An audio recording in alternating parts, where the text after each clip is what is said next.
Avant de retrouver le stade Malherbe, les Cannais vont devoir évoluer pour la dernière fois à domicile à la MMA Arena du Mans pour recevoir le stade rennais qui se déplace pour la deuxième fois consécutive après avoir obtenu un bon point du match nul à Saint-Etienne la semaine dernière. Caen a déjà capitalisé 6 points depuis le début de la saison avec 2 victoires à l'extérieur face à l'Évian-Thonon-Gaillard et face à Reims lors de la dernière journée.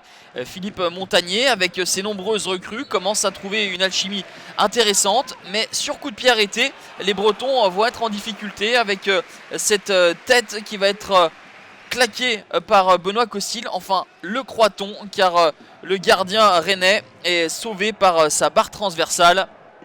Les Cannais sont bien dans cette partie, dominent, mais un fait de jeu va considérablement changer la donne. Le deuxième carton jaune à l'endroit d'N'Golo Kanté avec cette faute sur Cheikh Mbeng et le premier carton jaune sur Ntep.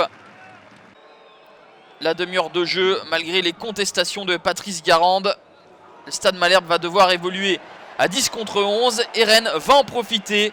Quelques minutes avant la mi-temps, c'est Ola Toivonen qui a failli profiter de la belle remise de Doucouré pour ouvrir la marque, mais le Suédois ne se penche pas assez pour convertir ce ballon. 0-0 à la pause. Caen a eu la main mise sur la rencontre avant l'exclusion de Kanté. Rennes a ensuite profité de cette supériorité numérique pour se procurer une situation, mais en deuxième période, les Cannais vont s'enhardir, continuer de pousser. Le coup franc bien capté par Benoît Costil et les principales situations, elles sont bien pour les Normands avec ce centre, le ballon qui vogue dans la surface de réparation et l'intervention décisive de Costil devant Nangis qui peut-être oublie au passage de servir Julien Ferret, l'ancien Rennais esselé au point de pénalty. Un corner pour les Cannais. Le danger est toujours présent aux abords de la surface rennaise. La frappe tendue de Nangis une nouvelle fois, mais à contribution Benoît Costil qui ne prend aucun risque pour boxer. Le danger est revenu. La frappe du défenseur Da Silva oblige Benoît Costil à s'employer de nouveau. Le scénario est incroyable. Ce sont bien les Cannais qui évoluent à 10, mais qui se procurent toutes les principales situations.